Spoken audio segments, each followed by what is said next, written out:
Hi partner. பார்ட்னர்ஸுடைய capital account, current account, loan account. இதில் முதல்ல லோன் பை பார்ட்னர். இது பேலன்ஸ் ஷீட்டில் லயபிலிட்டி சைடில் இருக்கும். அப்போ முதல்ல அந்த பேலன்ஸ் அமௌண்ட்டை எழுத வேண்டியது.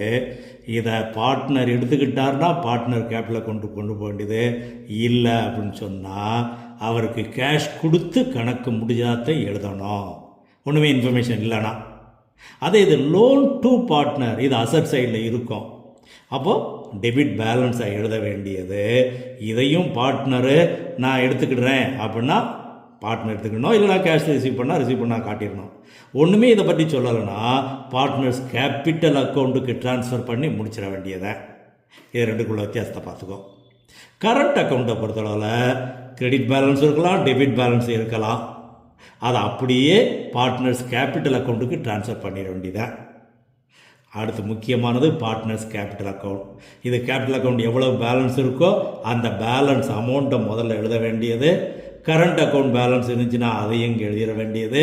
ரிசர்வ் ட்ரான்ஸ்ஃபர் பண்ணியிருப்போம், எழுதிக்கிட வேண்டியது. ரியலைசேஷன், அதாவது ஒரு லைபிலிட்டி, அவுட் சைடர் லைபிலிட்டி நான் பே பண்ணிக்கிறேன்னு ஏற்றுக்கிட்டாருன்னா அதையும் இங்கே கிரெடிட்டில் எழுதிக்கிற வேண்டியது யாருக்கோ அவருக்கு. டெபிட்டில் வரும்போது லோன் டு பார்ட்னர், இது ஒன்றுமே இன்ஃபர்மேஷன் இல்லைனா இவர் அக்கௌண்ட்டுக்கு ட்ரான்ஸ்ஃபர் கொடுக்க சொல்லியிருக்கோம். ஃபிக்ஸேஷியஸ் அசட் ஏதாவது இருந்தால் அதை டெபிட்டில் ரேஷியோ படி.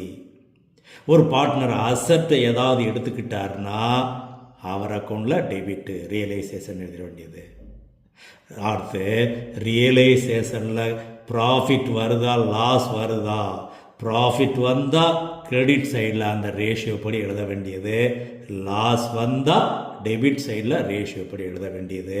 மொத்தமாக பேலன்ஸ் பண்ணோம்னா பெரும்பாலும் கிரெடிட் எக்ஸஸ் வரும். அப்போ அவருக்கு கேஷ் கொடுத்து ஃபைனல் செட்டில்மெண்ட் முடித்த மாதிரி எழுதிக்கிற வேண்டியது. சில நேரங்களில் டெபிட் பேலன்ஸ் வந்துச்சுன்னா அந்த பார்ட்னர்கிட்ட கேஷ் ரிசீவ் பண்ணதாக கிரெடிட் சைடில் எழுத வேண்டியிருக்கும். இவ்வளோதான். Okay, I like your partner.